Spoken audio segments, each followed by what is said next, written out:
Good morning, guys. I am on my way to Charlotte, North Carolina.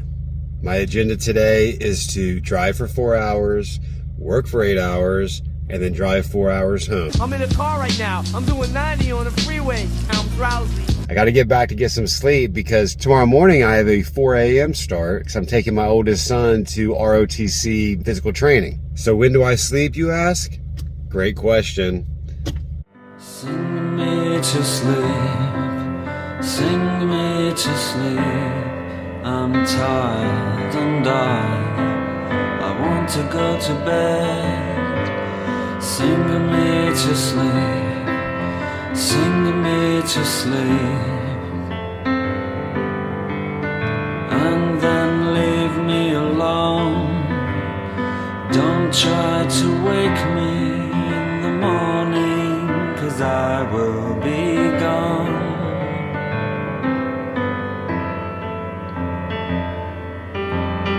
Don't feel bad for me, I want you to know.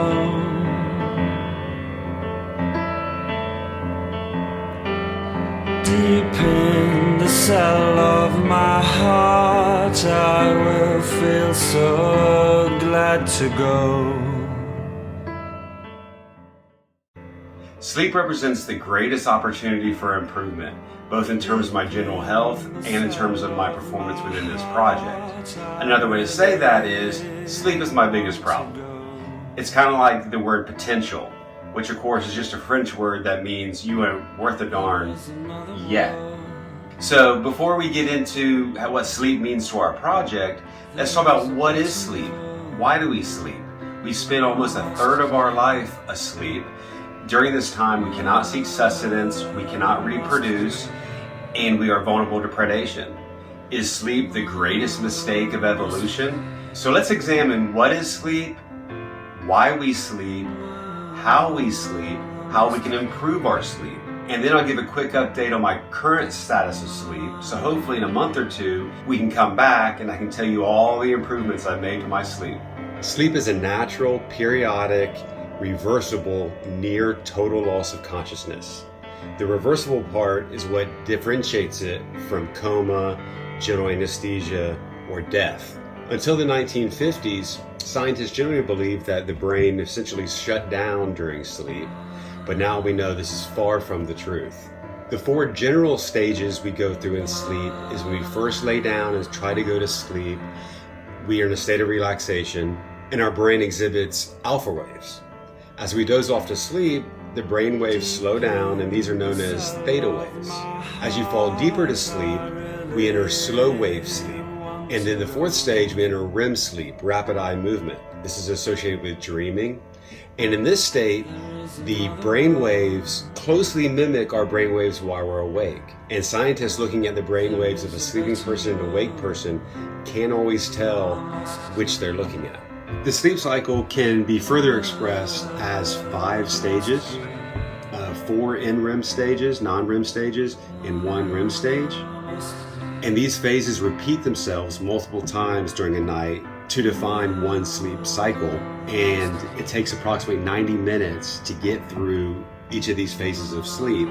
And interestingly, in the first half of the night, we spend a predominant amount of our time in deep non-REM sleep. And in the second half of the night, we spend a lot more time in REM sleep. So when we lose sleep, it is REM sleep that suffers more than any other phase. For example, say your ideal sleep duration would be 8 hours, and you only get 6 hours of sleep. You would think I missed 2 hours sleep, so I got 25% less sleep than ideal. Well, since the second half of the night is predominantly REM sleep, that 25% of your total sleep time might represent 50, 60, even 70% of your optimal amount of REM sleep. And while there's not general consensus on what happens in each stage of sleep, it's generally accepted that some of the things that happen in REM sleep include the formation of memories and also psychological and neurological repair. There's a link in the description to a blog post where you can get all kinds of information about the mechanisms of sleep, the hormones, the pineal gland and melatonin and the circadian rhythm, And also lots of information about the health benefits of sleep and the health detriments of not having quality sleep. Check that out. But for now, we'll let Dr. Walker stress the profound significance of sleep to our health and welfare. Adequate sleep is intimately tied to the fitness of our cardiovascular system, lowering blood pressure while keeping our hearts in fine condition. A balanced diet and exercise are of vital importance, yes, but we now see sleep as the preeminent force in this health trinity. The physical and mental impairments caused by one night of bad sleep dwarf those caused by an equivalent absence of food or exercise. It is difficult to imagine any other state, natural or medically manipulated, that affords a more powerful redressing of physical and mental health at every level of analysis. Based on a rich, new scientific understanding of sleep, we no longer have to ask what sleep is good for. Instead, we are now forced to wonder whether there are any biological functions that do not benefit by a good night's sleep. So far, there aren't. Emerging from this research renaissance is an unequivocal message. Sleep is the single most effective thing we can do to reset our brain and body health each day. Mother Nature's best effort yet at contra-death. As we try to approach what sleep means to our project, first of all, the overall health and wellness aspects of sleep have to be our starting point. It's true that many athletes have utilized behaviors that enhance their athletic performance while being contraindicating to their health and wellness, but what's the point of a foot race if you don't have quality of life and reasonable longevity? What good is a phone call if you're unable to speak? We should remember from episode 1 that we described the metabolism as being anabolic and catabolic, and we gave the example of anabolism of converting protein into muscle fiber, and the example we gave for catabolism is the liver breaking down long chain fats into shorter chains that can be absorbed by the small intestines. Well, our exercise can also be described as anabolic and catabolic. Generally, the anaerobic exercises like weight training, high intensity training, those things should generally be anabolic, meaning building muscles. So when you do this type of exercise, we're creating micro tears in muscle fibers, and then we're relying on our body to adapt to that by using protein to heal those muscles and heal them larger. But at no point should we be catabolizing anything for those activities.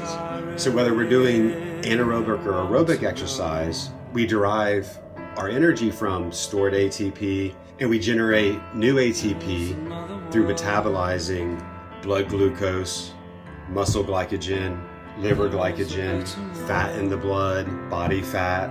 If we run out of all those things, the body will take protein and through neoglucogenesis convert protein into glucose to use as fuel. If it can't find enough protein in the body, then it will draw protein from muscle fiber. And so what should be anabolic exercise, building exercise, can become catabolic, but that should only be due to a fueling deficiency.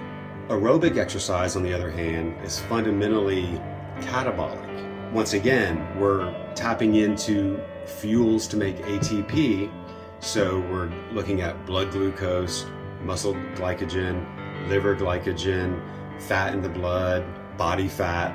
When all these fuels are exhausted, we'll look for protein to convert to glucose. Again, in our aerobic activities, we should not be cutting into muscle. For ultra endurance events, it may be just a reality that by the end of 6 to 8 hours, we will be cutting into muscle for fuel. And this is part of the reason for a phased approach, that we go through a rest and recovery, we go through a stage 2 of building an aerobic base, we go through specified training where we're getting closer and closer to race simulation, and then we race, and then after that race, we have to go back to rest and recovery. Again, there's many reasons for this, but one of those is for ultra endurance events, we may not be able to avoid catabolizing our muscle. But even if we don't catabolize muscle in that way, aerobic activity is fundamentally catabolic. So what does this have to do with sleep?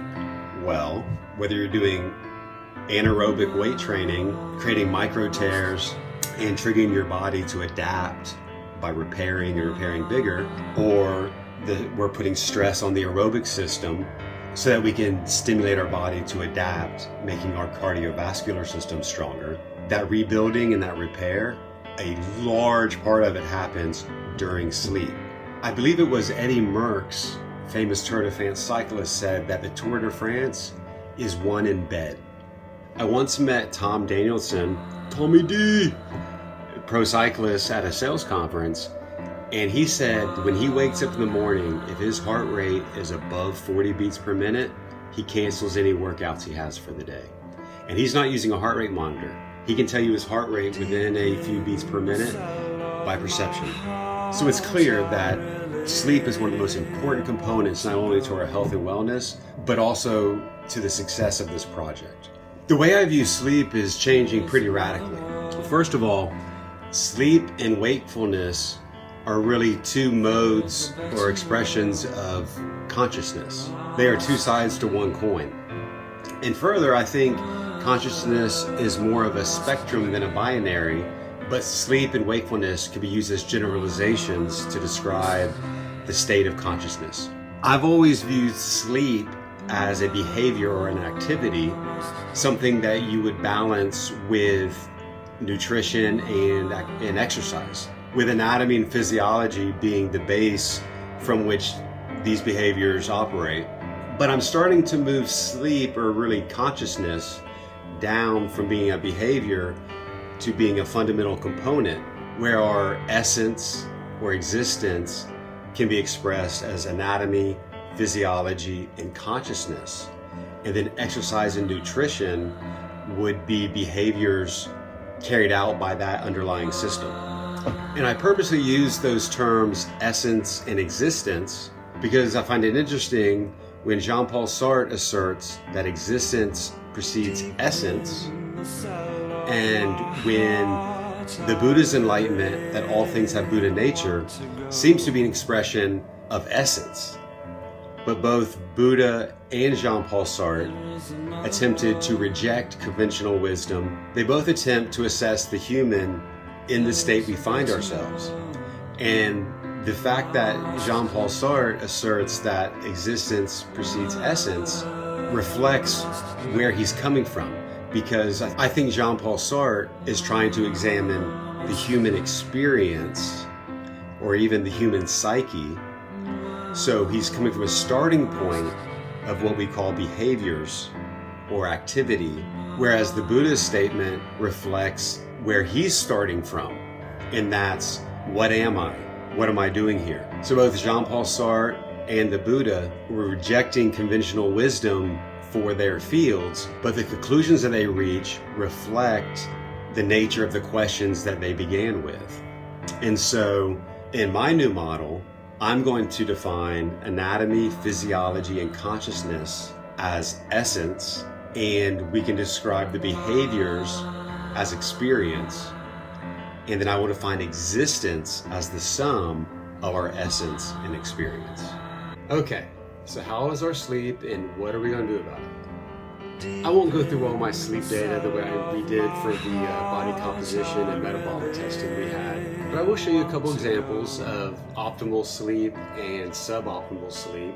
So we'll take a look at our Garmin app and see how our sleep is rated. We learned in episode 2, we have to take absolute numbers with a grain of salt, especially when it comes to home measurement devices, but change over time should be reliable. And the feedback I'm getting from this is generally in line with my perception of my sleep. So in health stats, we'll go to sleep score first. And look at that. Last night, 47 out of 100. 3 hours and 34 minutes of duration, poor, stress, that's heart rate variability based, hour and 30 minutes of deep sleep, that's non-REM deep sleep, an hour and 43 minutes of light sleep, and only 21 minutes of REM sleep. Awake restfulness, it says excellent, so it's probably close to 0, but you look at that, the REM sleep is poor, even with excellent deep sleep and excellent light sleep, the overall score is poor. And again, the sleep duration has a big impact on that. Looking back on our last week, you see this. 50, my high score was like 75. So it has not been a productive week of sleep. 47, 72, 51, 60. So yeah, that's the story of my sleep lately. Over a 4-week period, I jumped up. I had some great night's sleep. Let's see. High score, 95 out of 100. 8 hours and 45 minutes. So of course everything should be pretty good. REM sleep is 2 hours and 38 minutes. Looks like we probably could have gotten more REM sleep. This is an interesting example where sleep duration is 9 hours and 31 minutes, which is excellent, but our sleep score is still only 88. It's not the highest score we've gotten, and let's see if we can tell why. Our light sleep and deep sleep are rated as fair, whereas our REM sleep is almost 2 hours rated at good. So you see there's variations. Sleep duration is not the only driver by any stretch.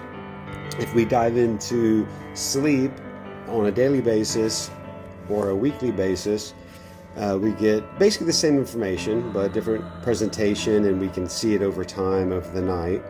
And we also get respiratory rate over time. I'm not sure exactly how to interpret this, but I'm sure it will come in handy as we learn. If you want to see more detail on my sleep data, I post all my analytics at hackingultra.com. And in terms of improving our sleep, the blog post in the description has lots more details, but in general, regularity, trying to go to bed and get up at the same time every day, avoiding naps during the day, keep the room at a cool temperature, body temperature low, reduce light, especially blue light, before bed, try to get an hour without screen time to get us ready to sleep. Sleeping in the dark, making the room as dark as possible. I said that I wasn't going to go into much detail about the sleep mechanisms, but I do want to point out an interesting thing is that your pineal gland is where a lot of your melatonin is produced, and the pineal gland has an optic nerve. Many believe this is the third eye, but for sure in terms of sleep mechanism, light comes into your eye and it's transmitted to your pineal gland, and that stimulates the pineal gland to downregulate the production of melatonin. And I'm definitely not going into phenotypes and chronotypes, but if you look in the description, check out the video labeled chronotypes. So thanks as always for coming along. There's a whole lot more to sleep than I gave you today, but the references in the description are a good place to start if you want more info, and I'm working on it. So I'll check in, probably in a Hacking Ultra short video. We'll check in a couple weeks and see how our sleep is doing. The next episode is going to be really fun. We're doing our strength training program and our mobility training. So I hope to catch you in that one. And in the meantime, take care of yourself. Have a good one. Bye.